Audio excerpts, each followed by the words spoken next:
Hello, Jason here, and today we're going to go over some of the pros and the cons of the Timney Alpha Glock triggers. Now, I purchased two of these, one for Gen 3 to 4, and then the other, as you saw, for Gen 5. So what we have in front of us here is a Glock 22. It's a Gen 3 with the Timney trigger installed. We have a Glock Gen 5, Glock 45 with a standard Glock trigger, and we have a Glock 35 with a trigger job done on it. Now, this is a more advanced trigger job done on a Generation 3. It has a shorter reset than standard, and the trigger pull pulls at about 3 pounds. On this one here, trigger pull is around 4 pounds. And on the Timney, it's around 3 pounds, right? So same as the one with the competition trigger job. Now, this one I did all myself. All of these have been modified by having the internals polished, with the exception of the Timney. It just has a 3.5 pound disconnector and a reduced power striker spring.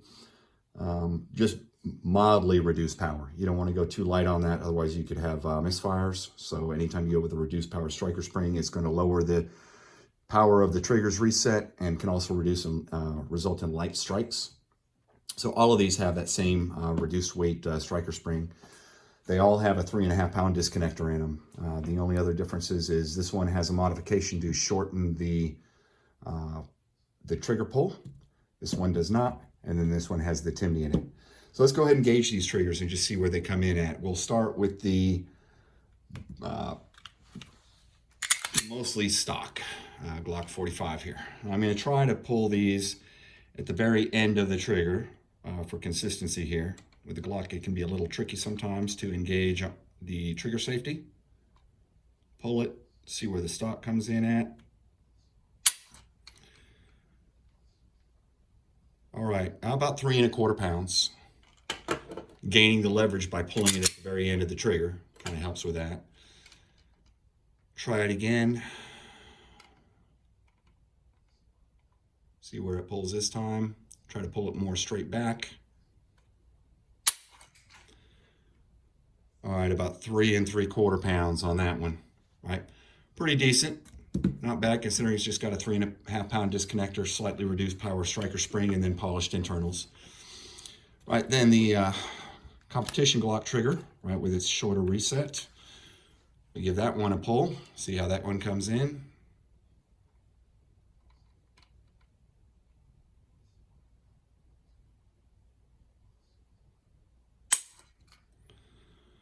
Right at 3 pounds, that's where it's almost always going to come in at. Try it again. Let's get a second pull on it.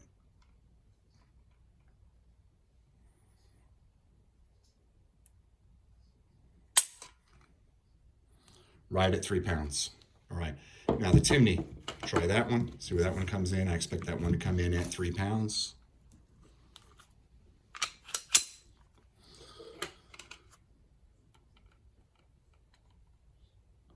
On the very, very end of the trigger, give it the maximum chance to have a low pull. One came in just under 3 pounds. Do one more. See where we come in this time. All right, not quite at the end of the trigger, but see where it comes in. Just at 3 pounds. All right, so good thing about this Timney is the parts are pretty high quality. We can see what the take-up on it looks like, right, where it's going to pull. Right, it's got a defined wall, right, and then the reset on it, right there. We're back at the wall. All right, so pretty short reset on that. Now notice, even after it's fired, that I can use the Timney for dry fire practice. See how the trigger continues to reset. I'll show you how that works later on with the Timney. Now, with a stock Glock trigger, once the trigger is pulled, that trigger is going to stay back until the weapon fires, it cocks, and then we can see what the reset would look like on the stock. See, it's a little bit longer of a reset, and We have to come back this far, right about there, right? The wall is a little bit mushy on a stock Glock, and then we're gonna have our the gunfire right there. Notice the trigger doesn't come back until the gun has been cocked. There's that mushy take up, right? And then firing. And then the competition Glock trigger job, right? Shorter reset, right there's our wall. And then there's the pole. Take a look at the reset. Right there, a little bit longer reset than on the Timney, but just there's our take up right there. Right, and there's our break. Now, I will say that the wall on this one is much more defined than the wall on the Timney, which would come in second place. And then this would be a dead last by a long margin. You have that really mushy, gritty, not really gritty, just kind of a mushy, inconsistent feel in the trigger just before that wall. Now, a couple key things about the Timney. We'll take a look at a couple different trigger bars here. So this is a standard Glock Gen 3 trigger bar. It's important to note on this, what we have at the back, this crucifix shape here, right? This is what actually engages your striker on the stock Glock design. When the trigger is pulled, the entire trigger bar is going to move to the rear, and the rear of that crucifix engages the striker and cocks it, right? Then the trigger comes further back, it drops away from the striker comes forward, fires the weapon. When the gun cocks, the disconnector resets the trigger comes up and catches the striker again. You release the trigger, it releases the tension off of the striker. Now with the Timney, one thing you'll notice that's different right off the bat is we don't have that crucifix anymore. We no longer have the actual trigger bar itself engaging the striker. The Timney uses another part below it, which pivots, right? It always is going to hold that striker at a full cock after the weapon has been cocked. So with the stock Glock design, with your finger off the trigger, that rear, that crucifix being further forward is going to have less pre-tensioning on the striker, whereas with the Timney, since it's the functional sear that's underneath the trigger bar, it's always going to hold that striker at a full cock, full tension position. Now, we'll take these guns apart so we can show you in a little more detail on the inside how that works. Before we do that, let's take a look at just a short animation, and I'll link to this animation somewhere in the description so you can see the full animation of how a Glock works. So before we start this here, we'll see that we have our trigger here, the trigger bar. This hump here is going to push when the trigger comes to the rear. This is going to push up on this plunger, which is going to clear a pathway for the striker. At the rear of the trigger bar, the back of that crucifix, as the whole trigger bar comes back, it's going to cock the striker. Once the striker is cocked, the entire trigger bar is going to pivot down and come down off of the striker and release the striker. So we'll take a look at that animation. Okay, as the trigger is going to be pulled, wherever it's going to start here. I got to hit play. That would help. All right. Play. Play. There we go. The trigger is pulled. It cocks the striker. The trigger bar drops. And then the rear of the crucifix releases the striker. And the gun is fired. All right, fat fingers. So let's take a look at the Timney and see how that's different. Go ahead and take this apart. All right, it's clear. Sweaty hands. So we take a look at our Timney here on the inside. You see, as we pull the trigger, we see the trigger bar moves to the rear, and then once it begins to drop, it comes down and pushes against what I would call this functional sear here, right? This is pinned in place towards the front and has a spring underneath it to hold tension upward to cause it to engage your striker. Right now you look from this side here, you can see it a little bit better. So the trigger bar does retain the function of the drop safety. If I push down, you'll see that that trigger bar does not lower at all. And I'm using this end of the ball point so that you can see I am pushing against it. However, if I push on this functional sear, you'll see that it can lower, right? Whereas on the stock Glock, the rear of the crucifix is part of the trigger bar, so it cannot drop until the trigger is pulled. So when we pull the trigger on the Timney, the trigger bar comes back, and then as the horizontal piece clears the drop safety and we start to engage our disconnector, it's going to cause it to go down, which is going to push against the functional sear, lowering the functional sear, releasing the striker, right, to fire the gun, right?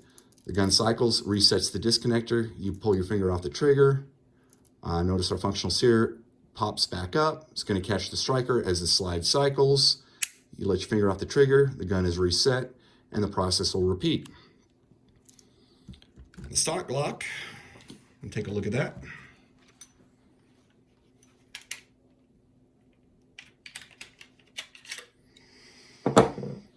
Okay, so on our stock Glock here, when the gun is cocked, right, the rear of the striker will engage the trigger bar on this little crucifix right here, the rear of that, right? So when the trigger is pulled, it is going to come back, which will cock the striker. As it comes back further, it's going to lower and release the striker. So one thing to keep in mind, and we'll see how the drop safety on this one is fully functional. I can push on this. It's not going to lower the rear of that crucifix down because it's part of the trigger bar itself. It cannot come down because it's all one piece. Whereas on the Timney,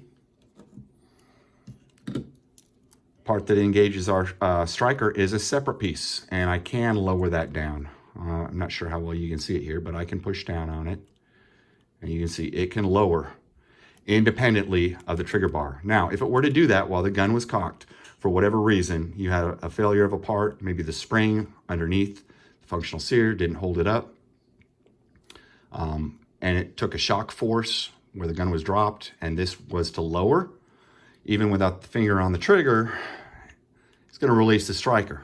And then that's going to leave only your firing pin block or your striker block as your last line of defense, right? So the trigger does have to be pulled on both designs, the Timney or the standard Glock, to clear the path of the striker. Right now, I would not trust that as my sole safety. The Timney does also preserve the trigger safety, right? So you do have to put your finger on the trigger.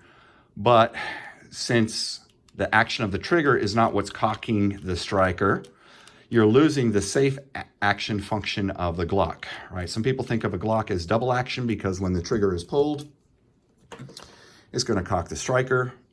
Glock calls this safe action.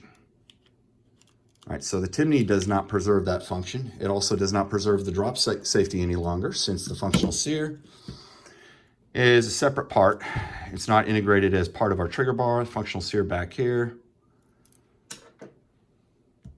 So that's only going to leave your firing pin block, your striker block, and your trigger safety. It's eliminating the drop safety and the safe action. I would not trust that if I'm going to be using this pistol for carry, right? And this is a home defense gun here. You see it's got the light on it. I will be swapping this out to stock parts again.